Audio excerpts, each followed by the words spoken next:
Ashama harka fuunee akkam jirtan dhaggeeffattootaa fi daawwattoota OGN nageenya keenya kan jaalalaaf kabajaa bakkuma isin jirtanitti isin haa qaqqabu isiniin jecha Obarraa Global Network irraa oduu sa'aatii kana isinitti himna oduu kan isinitti himu an Imaamuddin Ibrahimi.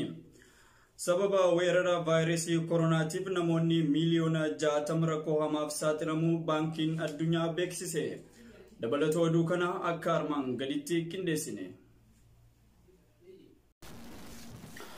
Barreessaan olaanaan dhaabbata mootummoota gamtoomanii Antooniyoo Guuteres biyyoonni sadeen garaagarummaa hidha haaromsaa irratti qaban karaa nagaan furuu qabu jechuun akeekkachiise. Itoophiyaa, Suudaanii fi Gibxii garaagarummaa hidha haaromsaa irratti qaban karaa nagaan furuu akka qaban dhaabbanni mootummoota gamtoomanii gaafate.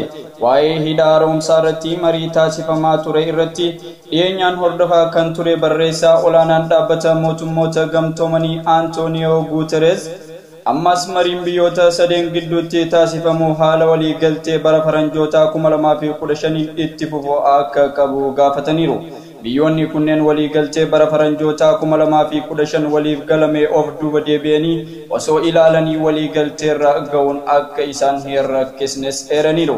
Garaagarummaa isaanii haala seera idil addunyaa eegeen furuu akka qaban yaadachiisaniiru. Ijaarsi hidhichaa yeroo ammaa parsantii 73 irra kan ga'e yoo ta'u, baatii adoolessaa dhufu irraa eegalee bishaan kuusuun kan jalqabamu akka ta'es ibsaniiru. Finfinneetti lafti kaaree meetirii 30,000 ijaarsa masgida idil addunyaa eeggateef oolu jedhamee kennamuun dhagahame.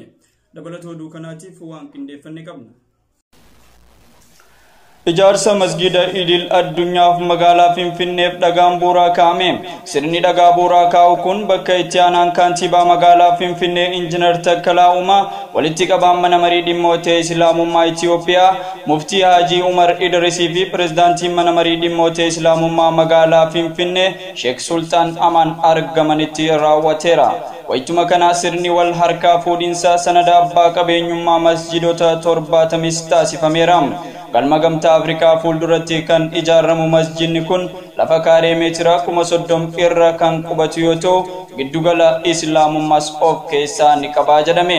Ijaarsi kun gaaffii hawaasa musliimaa bara dheeraa gaafachaa turan deebiseera jedhame. Iddoon ijaarsa masjida idil addunyaa kun ayyaana iidaa sababeeffachuun kennaa hawaasa musliimaaf kenname ta'uu Injiinar Takkalaan ibsuu isaanii ragaan waajjira kantiibaa magaalaa Finfinnee irraa argame ni mul'isa. Erga paartiin Biltsiginnaa muummicha ministeeraa Abiy Ahmediin durfamu aangootti dhufee as kutaalee biyyattii garaagaraa keessatti masjidoonni 35 ol gubachuunis ni yaadatama. Sababa weerara vaayirasii koronaatiif namoonni miliyoonni 60 rakkoo hamaaf saaxilamuu baankiin addunyaa beeksise. Dabalatoo oduu kanaatiif akka armaan gaditti qindeessine. Sababa weerara vaayirasii koronaan namoonni miliyoonni 60 rakkoo hamaataaf saaxilamuu baankiin addunyaa beeksise. Sababa weerara vaayirasii koronaan namoonni miliyoonni 60 rakkoo hamaaf saaxilamuu akka danda'an baankiin addunyaa akeekkachiise. Pirezidaantiin baankii addunyaa Deevid Maalpaas akka jedhanitti weerarri vaayirasii koronaa diinagdee biyyoota hedduu haalaan miidhaa jira jedhan. Sababa kanaan biyyoonni addunyaa garaagaraa keessatti kaampaaniilee fi dhaabbileen gurguddoon hundi cufamuun namoonni hedduun hojii dhabdummaaf saaxilamaniiru jedhan. Haalli kun lammiilee biyyoota guddinarra jiranii daran miidhaa jiraachuu ibsaniiru. Bara kana guddinni diinagdee addunyaa parsantaa 5 kan hir'isu ta'uu pirezidaantichi himaniiru. Baankiin addunyaa biyyoota hiyyeeyyeef doolaara biliyoona 160 bifa deeggarsaa fi liqii dhala xiqqaan dhiyeessuu isaa Deevid Maalpaas himaniiru. Haa ta'uutii deeggarsii fi liqiin furmaata yeroo ammaa danqaa diinagdee addunyaa mudachaa jiru akka hin taanes ibsaniiru. Akka ulaagaa baankii addunyaatti galiin nama tokko guyyatti argatu doolaara 1.90 gadi yoo ta'u, hiyyummaa hammaataa keessa jiraachuus ibsaa jedhan.